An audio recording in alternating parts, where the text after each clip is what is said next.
माँ का तिरस्कार। आज नवरात्रि का पहला दिन था, इसलिए माता रानी के मंदिर के बाहर खूब चहल पहल थी। माता रानी की पूजा करने के बाद जब रोशनी मंदिर से बाहर निकली और प्रसाद वितरित करने लगी तो उसने देखा कि मंदिर के पास ही एक घास फूस का छप्पर बना हुआ था। ये देखकर उसे थोड़ा आश्चर्य हुआ, क्योंकि वह छप्पर उसने वहां पहले कभी नहीं देखा था। कौतूहलवश उसने पास जाकर देखा तो उस छप्पर के नीचे कोने में एक वृद्ध महिला बैठी हुई थी, जिसके चेहरे पर झुर्रियों का एक जाल सा था। वक्त के थपेड़ों ने शायद उसकी बूढ़ी आंखों की चमक को गायब कर दिया था। रोशनी ने थोड़ा प्रसाद वृद्ध महिला को भी दिया। उस वृद्ध महिला ने रोशनी को बहुत सारे आशीर्वाद दिए। फिर रोशनी अपने घर लौट आई। वह हर रोज सुबह के समय मंदिर जाया करती थी। एक दिन उसने देखा कि वृद्ध महिला निढाल लेटी हुई थी। उसे ऐसा लगा कि जैसे वह बीमार है। यह सोचकर वह उनके पास गई और पूछने लगी, मैं हर रोज आपको यहाँ बैठे हुए देखती हूँ, लेकिन आज क्या बात है? आपकी तबीयत ठीक नहीं लग रही। यह लीजिए, थोड़ा सा खाना लाई हूँ, खा लीजिए। ऐसा कहकर रोशनी ने उनकी तरफ भोजन बढ़ाया तो वृद्ध महिला ने अपने कप कपाते हाथ आगे बढ़ा दिए। जैसे ही रोशनी उन्हें खाना पकड़ाने लगी तो उसने देखा कि उस वृद्ध महिला के हाथ बुखार के कारण तप रहे थे। अरे यह क्या? आपका शरीर तो बुखार से तप रहा है और कल का खाना भी ज्यों का त्यों धरा है। चलिए, मैं आपको अस्पताल ले चलती हूँ। अरे हाँ, मैंने तो आज तक आपसे आपका नाम भी नहीं पूछा। आप कौन हैं? रोशनी उस वृद्ध महिला से कहने लगी तो वह बेचारी कांपती हुई आवाज में बोली, मेरा नाम सीता देवी है, लेकिन लोग मेरे गंदे कपड़े और शरीर को देखकर मुझे भिखारिन कहते हैं। तुझे जो नाम पसंद हो उसी नाम से मुझे पुकार लो। ठीक है, तो मैं आपको अम्मा कहकर बुलाऊंगी, एक मुस्कुराहट के साथ रोशनी बोली। रोशनी पास में ही किराए के मकान में पेइंग गेस्ट के तौर पर रहती थी और इस शहर में वकालत की पढ़ाई कर रही थी। उसके घर के पास ही माता रानी का मंदिर था, जहां आते जाते वह बूढ़ी अम्मा को भी खाने के लिए कुछ दे जाती थी। लेकिन न जाने उस अम्मा के साथ उसका कैसा रिश्ता जुड़ गया था कि आज अम्मा की ओर देखते ही वह समझ गई कि अम्मा बीमार है। अम्मा की उम्र लगभग 70 वर्ष होगी और ज्यादा चल फिर भी नहीं सकती थी, लेकिन आज वह कुछ ज्यादा ही कमजोरी महसूस कर रही थी। रोशनी ने आज उन्हें निढाल देखा तो उनसे पूछ बैठी कि अम्मा, आप कहाँ से आई हैं? रोशनी बार बार उनसे सवाल कर रही थी, परंतु अम्मा कोई उत्तर नहीं देना चाहती थी। बेचारी ने बड़ी मुश्किल से अपनी आंखें खोलकर उसकी ओर देखा और फिर आंखें बंद कर ली। यह देखकर रोशनी ने कुछ सोचा और फिर अपने घर जाकर अम्मा के लिए बुखार की दवाई लेकर आई और बोली, अम्मा जी, पहले खाना खा लीजिए, फिर यह दवाई खा लेना। देखना, थोड़ी ही देर में आपकी तबीयत ठीक हो जाएगी। बेचारी अम्मा ने बड़ी मुश्किल से रोटी चबा कर खाई। यह देखकर रोशनी सोचने लगी कि मैं भी कितनी बुद्धू हूँ। अगर रोटी की जगह अम्मा के लिए दलिया या खिचड़ी बनाकर ले आती तो शायद अम्मा आराम से खा पाती। रोटी खाना उन्हें बड़ा मुश्किल लग रहा था। जैसे तैसे अम्मा ने रोटी खत्म की तो रोशनी ने उन्हें दवाई दी और फिर अपने घर गई। थोड़ी देर बाद अपने कॉलेज को निकल गई, लेकिन बार बार अम्मा का झुर्रियों भरा चेहरा उसके सामने आ रहा था। शाम को जब रोशनी घर वापस लौटी तो जल्दी से थोड़ी सी खिचड़ी बनाकर और दवाई लेकर अम्मा के पास पहुंच गई तो देखा कि अम्मा अब उठकर बैठी हुई थी। लगता है बुखार की दवाई ने अपना असर दिखा दिया है। अम्मा को बैठे देखकर रोशनी को बड़ी खुशी हुई। पढ़ाई करने के लिए सहेली के घर जाना था, इसलिए जल्दी ही वहां से चली आई। अगले दिन जब सुबह मंदिर गई तो जाकर अम्मा के पास थोड़ी देर बैठ गई और बोली, अम्मा, अब आपकी तबीयत कैसी है? कैसा महसूस कर रही हैं आप? रोशनी को देखकर अम्मा का उदासी भरा चेहरा भी थोड़ी देर के लिए मुस्कुरा उठा। फिर अम्मा बड़े प्यार से बोली, बेटी, मेरी इतनी चिंता मत किया करो। तब रोशनी ने कहा, अम्मा, एक बात पूछूं, क्या आपका अपना इस दुनिया में कोई नहीं है? कोई बेटा या बेटी या फिर कोई रिश्तेदार जिसे आप अपना कह सको, जो उम्र के इस पड़ाव पर आपका ख्याल रख सके? रोशनी की बातें सुनकर अम्मा के चेहरे पर फिर से गम की लकीरें उभर आईं। उनकी आंखें भर आईं। पुराने जख्मों को जैसे फिर से किसी ने कुरेद दिया हो। वो कुछ असहज हो गई, शायद कुछ बताना नहीं चाहती थी, इसलिए बात पलटते हुए बोली, ईश्वर से प्रार्थना करती हूँ कि तुम्हारा जीवन सुखमय हो, तुम सदा खुश रहो, तुम्हारी लंबी उम्र हो, दुख की परछाई भी तुम्हारे आसपास ना आए। इस पर रोशनी ने कहा, अरे अम्मा, मैंने इतना कुछ नहीं किया जितने आशीर्वाद आपने दे दिए मुझे। लेकिन अम्मा, अभी तक आपने मेरे सवाल का जवाब नहीं दिया। आपका भी तो कोई परिवार होगा ना? यह बात सुनकर अम्मा बोली, हाँ बेटी, मेरा भी भरा पूरा परिवार है, लेकिन इसे किस्मत का खेल समझ लो या भाग्य की विडंबना कि सब कुछ होते हुए भी इस बुढ़िया को दर दर की ठोकरें खानी पड़ रही हैं। जब मेरा विवाह हुआ था तो हमने बड़ी गरीबी से गुजारा किया था। मैंने ससुराल आते ही सारी जिम्मेदारियां उठा ली थीं। एक पत्नी, बहू, भाभी, सब किरदार बड़े अच्छे से निभाए। कभी किसी को शिकायत का मौका नहीं दिया। सबकी लाडली थी मैं, और अपने ससुराल में आकर ऐसे रच बस गई थी कि जैसे मैं उस घर की बहू नहीं, बेटी हूँ। सास ससुर तो मेरी तारीफ करते नहीं थकते थे। शादी के पूरे 10 साल तक मुझे संतान सुख प्राप्त नहीं हुआ था। 10 वर्ष के बाद भगवान ने 2 बेटे दिए। मैं तो खुशी से फूली नहीं समाती थी। अपने बेटे को देखकर पैसा भले ही अधिक नहीं था, लेकिन अपने बेटों का पालन पोषण बड़े अच्छे से किया था हम लोगों ने। सास ससुर की बीमारी और सब खर्च मेरे पति अकेले उठाते थे। एक समय के बाद मेरे सास ससुर भी चल बसे। अपने परिवार में हम सब बहुत खुश थे। मैं और मेरे पति हमेशा यही कहते कि कितने भाग्यशाली हैं हम। हमने पिछले जन्म में बहुत अच्छे कर्म किए होंगे जो ईश्वर ने हमें 2 बेटे दिए हैं। हमारा घर तो बेटे, बहू, पोते पोतियों से भरा रहेगा। मेरे पति की किराने की दुकान थी जिससे हमारा घर का खर्च आराम से चल जाता था। भगवान की दया से किसी चीज की कमी नहीं थी। मेरा बड़ा बेटा पढ़ने में बहुत होशियार था, लेकिन उसे दुकान पर बैठना बिल्कुल पसंद नहीं था। तो उसके बाबूजी ने अपने जीवन की बहुमूल्य पूंजी उस पर खर्च करने में जरा भी संकोच नहीं किया। उसे बड़े शहर में भेजकर अच्छी उच्च शिक्षा दिलाई और देखते ही देखते वह इंजीनियर बन गया। लेकिन उसके बाद वह बड़े शहर का ही होकर रह गया। अपने पसंद की एक अमीर लड़की से उसने शादी कर ली और फिर तो जैसे हम सबको भूल ही गया। अपने घर आना ही छोड़ दिया उसने। यह सुनकर रोशनी को बहुत दुख हुआ और कहने लगी, अच्छा अम्मा, और आपका दूसरा बेटा, उसके बारे में तो कुछ बताइए।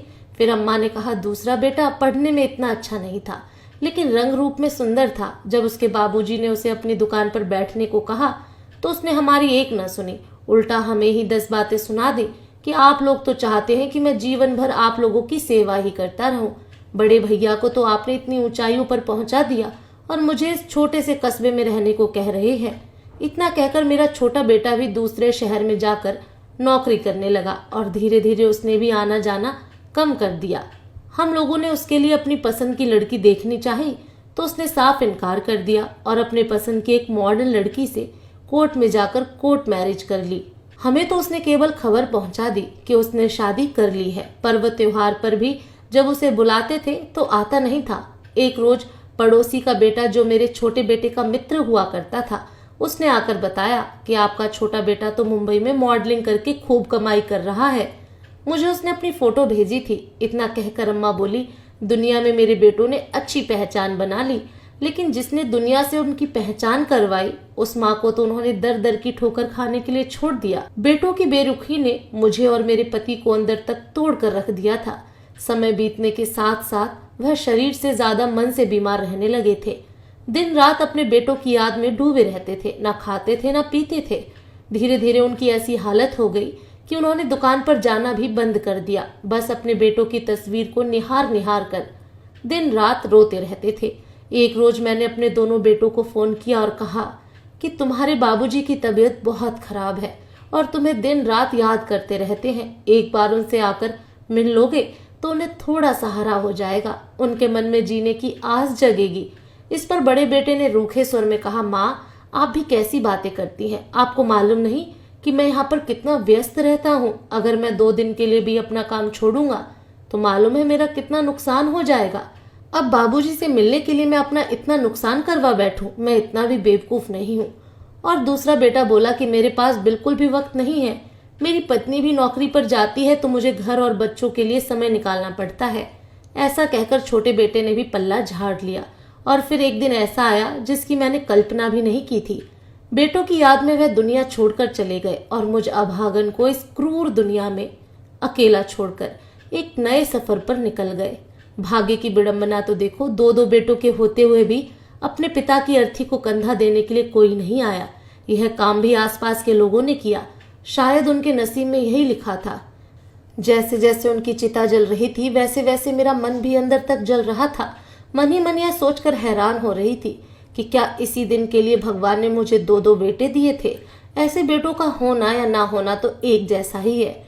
इतनी फूटी किस्मत थी कि पिता की मौत पर भी एक भी बेटा आंसू बहाने नहीं आया। घर आकर अपने पति की तस्वीर के सामने बैठकर मैं फूट फूट कर रोई कि अब मैं अकेली इस घर में कैसे रहूंगी। अब मैं किसका इंतजार करूंगी? कौन खाना खाने के लिए आएगा? कौन मुझे बार बार चाय बनाने के लिए कहेगा? अपने पिता की 13वीं पर दोनों बेटे आए थे, उनसे मिलकर मैं खूब रोई थी। दिल को एक सुकून भी मिला कि चलो कम से कम मुझसे मिलने तो आए। लेकिन बाद में पता चला कि उनके आने के पीछे अपनी माँ के प्रति प्रेम नहीं था, बल्कि उसमें भी उनका स्वार्थ छिपा था। 13वीं के अगले दिन ही मेरा बड़ा बेटा मुझसे बोला, माँ मैं अपना मकान बनवा रहा हूँ, इसलिए मुझे पैसा चाहिए। और उसी समय छोटा बेटा भी मेरे पास आया और बोला, मुझे भी अपना एक बिजनेस शुरू करना है जिसके लिए मुझे पैसों की जरूरत है। ऐसा कहकर दोनों ने बैंक में रखे पैसे निकलवा लिए, लेकिन उससे भी उन्हें शांति नहीं मिली, तो मकान को भी जमींदार के पास गिरवी रखवाकर लाखों का कर्ज ले लिया और सारा पैसा 2 हिस्सों में बांटकर अपना अपना हिस्सा लेकर चलते बने। यह बूढ़ी माँ उस कर्ज का ब्याज कहाँ से चुकाएगी, इतना तक भी नहीं सोचा। जिन बेटों के लिए हमने अपना सारा जीवन लगा दिया, जिंदगी भर की पूंजी लगाकर उन्हें समाज में सम्मान से जीने के काबिल बनाया, क्या कुछ नहीं किया था उनके लिए? आज उनके मन में और उनके घर में अपनी माँ के लिए ही जगह नहीं थी। इतना कहकर अम्मा रोने लगी और फिर बोली कि मेरा पूरा पूरा दिन रोते रोते ही गुजर जाता है। पति के गम में तो मेरा खाना पीना भी छूट गया, जिस कारण शरीर में जान ही न बची। दोबारा कभी ना तो बेटों का फोन आया, ना वह खुद आए। फिर एक दिन जमींदार ने मुझसे कहा कि ना तो तुम मुझे ब्याज चुका रही हो और ना ही कर्ज लौटा रही हो। उसने मुझे 1 महीने की मोहलत दी कि या तो मैं उसका पैसा लौटा दूं, नहीं तो वह मकान पर कब्जा कर लेगा और मकान की नीलामी से अपना कर्ज वसूल कर लेगा। चिंता के कारण मेरी हालत बद से बदतर हो गई। लाचार और बेबस होकर मैंने फिर से अपने बेटों को फोन किया और उन्हें जमींदार की किस्त चुकाने के लिए कहा, लेकिन दोनों बेटों ने ही साफ साफ कह दिया कि उनके पास मकान की किस्त चुकाने के लिए पैसे नहीं हैं। दोनों ने ही अपना अपना पल्ला झाड़ लिया, लेकिन मैंने खुद को टूटने नहीं दिया। हिम्मत जुटाई और लोगों के काम धंधे करके जैसे तैसे मैंने थोड़ा बहुत पैसा जोड़ा, लेकिन वह पैसा इतना नहीं था कि जमींदार की 1 महीने की किस्त भी जा सके। 1 महीना बीत जाने पर जमींदार ने मेरे बेटों को फोन करके बुला लिया। दोनों बेटों ने मुझे जबरदस्ती मकान के कागजों पर अंगूठा लगवा लिया और मेरे घर को मेरी मर्जी के बिना बेच दिया। मकान बेचकर उन्होंने जमींदार का पैसा और ब्याज लौटा दिया और बाकी का पैसा आपस में बांट लिया। अपना अपना हिस्सा लेकर दोनों बेटे जब निकलने लगे, तब भी उन्हें अपनी अकेली बूढ़ी माँ का ख्याल न आया। मैं उनके सामने रोई, गिड़गिड़ाई कि मुझे दर दर की ठोकरें खाने के लिए अकेले छोड़कर ना जाएं। मैं कहाँ रहूंगी, क्या खाऊंगी, कैसे अपना गुजारा करूंगी? लेकिन दोनों में से किसी ने भी मेरी एक ना सुनी और मुझे बेसहारा करके चले गए। अपने मकान के बाहर में पूरा दिन बेसुध हालत में पड़ी रही। पड़ोसियों ने मेरी हालत पर तरस खाकर मुझे सरकारी अस्पताल में एडमिट करवाया। कई दिन अस्पताल में जिंदगी और मौत के बीच झूलती रही, लेकिन दोनों बेटों में से किसी ने भी माँ को सहारा देने की जरूरत महसूस नहीं की। किसी तरह भगवान ने मुझे बचा लिया, लेकिन जिस दिन मैं अस्पताल से ठीक होकर निकली, उस दिन मैं बेघर हो चुकी थी।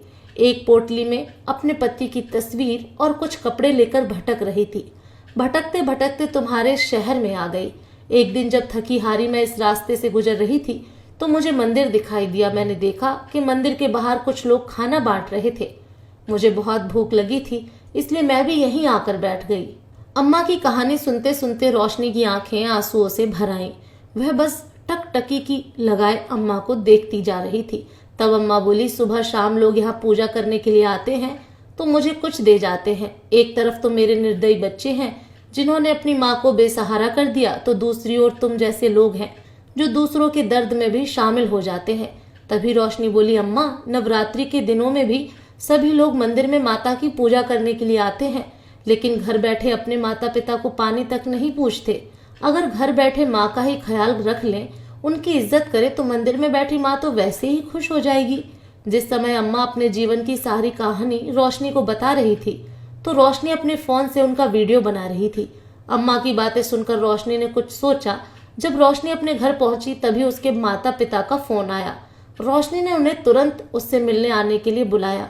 तुरंत आने की बात सुनकर रोशनी के माता पिता कुछ हैरान रह गए, परंतु फिर यह सोचकर कि बेटी उदास हो गई होगी, वे अगले दिन ही उसके पास पहुंच गए। रोशनी के पिता दीनानाथ जी एक बहुत बड़े वकील थे। जैसे ही उसके माता पिता घर आए तो रोशनी ने उन्हें अम्मा का वीडियो दिखाया। तो वीडियो देखते ही रोशनी के पिता दीनानाथ जी हक्के बक्के रह गए और बोले यह कैसे हो सकता है। तभी रोशनी अपने पिता को प्रश्नवाचक नजरों से देखने लगी तो उसके पिता बोले बेटा मुझे लगता है कि मैं इन्हें जानता हूँ, ये कहाँ रहती हैं, मुझे इनके पास ले चलो, मैं इनसे मिलना चाहता हूँ। पिता की बात सुनकर रोशनी को बहुत खुशी हुई। जब रोशनी के पिता अम्मा से मिलने के लिए उनके पास पहुंचे तो वे उन्हें देखते ही रह गए। अम्मा की दशा देखकर उनकी आंखों से आंसू बह निकले। अनायास ही उनके मुंह से निकला काकी आप। अपने पिता के मुंह से यह शब्द सुनकर रोशनी भी अचंभित रह गई। तभी रोशनी के पिता बोले रोशनी जब मैं छोटा था तो हम लोग गांव में रहा करते थे तो काकी हमारे पड़ोस में ही रहती थी। मेरी माँ की बहुत अच्छी सहेली हुआ करती थी, मुझे बहुत प्यार किया करती थी। जब भी मैं उनके घर जाता था तो मुझे तरह तरह के व्यंजन खिलाती थी। लेकिन फिर काम के चक्कर में हम शहर में आ गए और अपनी ही जिंदगी में व्यस्त हो गए, इसलिए उसके बाद काकी से मिलना ही नहीं हुआ। दीनानाथ जी अम्मा के पास जाकर उनका हाथ पकड़कर बोले काकी आपने पहचाना मुझे?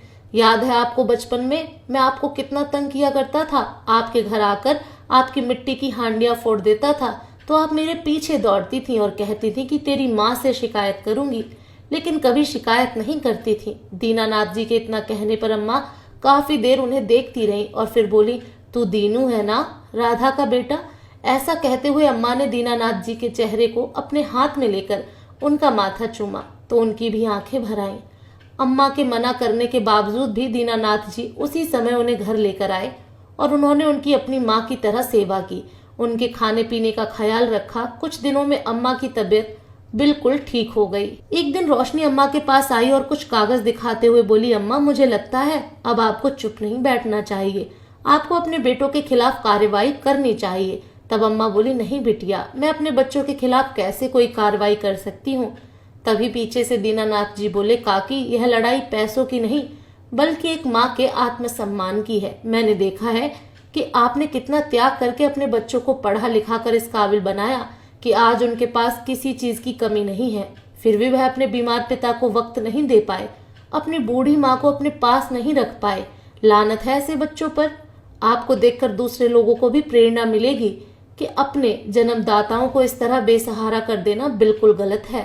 दीनानाथ जी के कहने पर अम्मा ने हामी भर दी। कुछ ही दिनों में दोनों बेटों के पास नोटिस पहुंच गया तो नोटिस देखकर उनके पैरों तले जमीन खिसक गई। छोटे ने अपने बड़े भाई को फोन किया और बोला भैया माँ तो मर चुकी थी ना, तो फिर यह नोटिस हमें किसने भेजा है? छोटे की बात सुनकर बड़ा बोला कैसी बहकी बहकी बातें कर रहा है तू, मरकर भी कोई जिंदा होता है क्या? तुमने ही तो मुझे वीडियो भेजी थी जब माँ घर के बाहर ही मरी हुई हालत में पड़ी थी, बहुत सारे लोग उनके आसपास जमा थे। तब छोटे ने कहा नहीं भैया सच में मेरे पास नोटिस आया है। अभी ये बात चल ही रही थी कि दूसरे बेटे के पास भी नोटिस पहुंच गया। तब बड़ा बेटा बोला चलकर देखना तो पड़ेगा कि यह नोटिस किसने भेजा है। दरअसल जब अम्मा बीमार और बेसुध हालत में सड़क किनारे पड़ी हुई थी तो उनकी यह हालत देखकर वहीं आस पड़ोस के लोग जमा हो गए थे और तरह तरह की बातें करने लगे। कुछ लोगों को ऐसा भी लगा कि उनके प्राण ही निकल गए और उनमें से ही किसी एक ने वीडियो बनाकर उनके छोटे बेटे के पास भेज दी थी। 2 दिन बाद जब कोर्ट की तारीख थी तो दोनों बेटे कोर्ट में हाजिर हुए। अपनी माँ को सामने देखकर उनके पैरों तले जमीन खिसक गई थी। कभी वह अपनी माँ को देखते तो कभी एक दूसरे को देखते। उधर अम्मा की एक पल को तो अपने बेटों को देखकर आंखें भर आईं। ममतावश वह अपने दोनों बेटों को गले लगाना चाहती थी, लेकिन दूसरे ही पल उनकी आंखों में अपने बेटों की करतूत को याद करके गुस्सा दिखाई देने लगा। तभी बड़ा बेटा गुस्से से बोला आपको शर्म नहीं आई? आपने हमारे खिलाफ ही कोर्ट का नोटिस जारी करवा दिया। अरे पैसे चाहिए थे तो मांग लेती, कम से कम हमारा नाम तो खराब ना करती। तभी दूसरा बेटा भी बोला अगर पैसे की इतनी ही भूख थी तो किसी के घर में काम कर लेती या फिर किसी वृद्ध आश्रम में चली गई होती, हमें ये दिन तो न देखना पड़ता। अम्मा के सब्र का बांध अब टूट चुका था। बेटों की बातें सुनकर उनके गुस्से का ज्वालामुखी फूट पड़ा। अच्छा तुम्हारी इज्जत तब कहाँ गई थी जब मैं तुम्हारे आगे रो रही थी, गिड़गिड़ा रही थी? तब तुम्हारी इज्जत कहाँ गई थी जब मैं सड़कों पर दर दर की ठोकरें खा रही थी? क्या तब तुम्हारी इज्जत में 4 चांद लग गए थे जब तुम्हारे पिता की अर्थी को भी पड़ोसियों ने कंधा दिया था? अरे अपने पिता को मुखाग्नि देने का फर्ज तक अदा न किया गया तुम दोनों से? अपने अपने क्षेत्र में तो तुमने खूब तरक्की की और नाम कमाया, लेकिन वह तरक्की किस काम की जो बेटों को अपने माँ बाप से इतना दूर ले जाए? कि उन्हें माँ बाप का दुख, दर्द और आंसू भी नजर ना आए। अरे शर्म करो, ऐसी औलाद होने से तो औलाद ना होना अच्छा है। तुम्हारे कर्मों की सजा तुम लोगों को आज नहीं तो कल जरूर मिलेगी। अपनी माँ की यह बातें सुनकर दोनों बेटे अबाक खड़े रह गए। उसी समय जज साहब ने दोनों बेटों को अंदर बुलाया। रोशनी भी अम्मा को लेकर अंदर गई। पूरा मामला सुनने के बाद जज साहब ने फैसला सुनाया कि एक निश्चित समय पर एक निश्चित राशि दोनों बेटों के द्वारा अपनी माँ को दी जाएगी और दोनों बेटे बारी बारी से पूरे सम्मान के साथ अपनी माँ को अपने पास रखेंगे और यदि वे ऐसा करने में असफल रहते हैं तो उनके खिलाफ कार्रवाई की जाएगी। यह फैसला सुनते ही दीनानाथ जी खुश हो गए और रोशनी तो खुशी के मारे अम्मा के गले ही लग गई। अम्मा को गले लगाते हुए रोशनी बोली, अम्मा आप जीत चुकी हैं।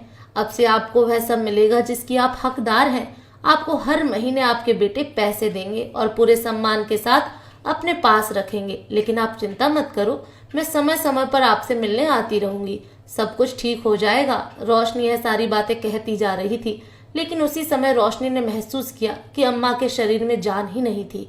उसने जैसे ही अम्मा की ओर देखा तो वह हैरान रह गई। बैठे बैठे ही अम्मा की आंखें पथरा गई थीं और शरीर में कोई हरकत ही ना थी। अचानक रोशनी के चेहरे की खुशी और आंखों की चमक गायब हो गई जब उसे एहसास हुआ कि अम्मा तो इस निर्दयी दुनिया से कूच कर चुकी हैं।